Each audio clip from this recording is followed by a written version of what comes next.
키워드 이슈 전해드립니다. 요즘은 누군가에게 돈을 송금할 때 대부분 스마트폰으로 이체하죠. 비대면 금융거래는 은행을 직접 방문하지 않아도 스마트폰만 있으면 가능하니 편리하고 쉽지만 부작용도 있습니다. 돈을 잘못 보내는 사례도 늘어나는 건데요. 이럴 때 필요한 차고 송금 반환 지원 제도가 있다고 합니다. 키워드 이슈에서 자세히 전해드립니다. 누군가에게 계좌로 돈을 보낼 때 계좌번호가 맞는지 아닌지 꼼꼼히 확인을 하게 되는데요. 그럼에도 모바일 뱅킹이 어려운 고령층이나 송금을 자주 해야 하는 경우 등은 돈을 잘못 보내는 실수를 하기도 합니다. 예를 들어볼까요? A라는 사람이 B라는 사람에게 실수로 100만 원을 보냈습니다. 잘못 보낸 걸 알아채고 부랴부랴 은행으로 갔지만 B라는 사람이 돈을 돌려주길 거절합니다. 이처럼 반환을 거부하면 A는 B에게 민사소송을 제기해야만 돈을 돌려받을 수 있는데요. 시일도 오래 걸리고 받는 것도 쉽지 않죠.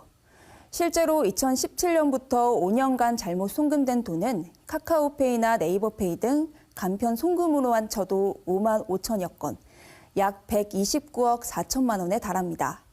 그러나 95억 3천여만 원이 결국 주인에게 돌아가지 못했고 그 비율은 76%에 달하는데요. 이처럼 차고 송금으로 인한 피해가 늘어나자 지난 2021년 7월 예금보험공사에서는 차고 송금 반환 지원 제도를 도입했습니다. 금융 소비자가 실수로 보낸 돈을 예금보험공사에서 대신 찾아주는 것인데요.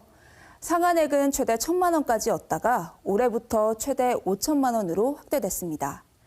이 제도를 통하면 실수로 돈을 잘못 송금한 경우 최소 5만 원에서 최대 5천만 원까지 돌려받을 수 있다는 거죠.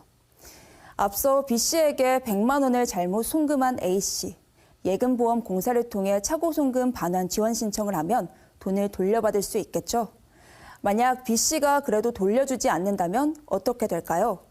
수취자가 자진 반환을 하지 않는 경우라면 예금보험공사에서 지급 명령, 강제 집행 등 법적 절차를 통해 회수할 수 있습니다. 이 제도가 도입된 2021년 7월부터 지난해 12월까지 차고 송금 신청 현황을 보면 약 16,000여 명이 잘못 송금한 돈을 찾아달라고 신청했고 이 중 약 5천여 명이 60억 원을 돌려받았습니다. 월 평균 957명이 잘못 송금한 돈을 찾아달라고 신청한 셈이죠. 그러나 5천만 원이 넘는 금액이나 수취인이 연락이 두절된 경우 반환받기가 어렵기 때문에 예보는 이체 전 반드시 예금주 이름을 확인할 것을 당부하고 또 음주 후 송금을 주의할 것도 덧붙였습니다. 차고 송금 반환 지원 제도, 서민들에게 도움이 되는 제도지만 무엇보다 가장 중요한 것은 송금 전 한 번 더 확인하는 습관이겠습니다. 지금까지 키워드 이슈 전해드렸습니다.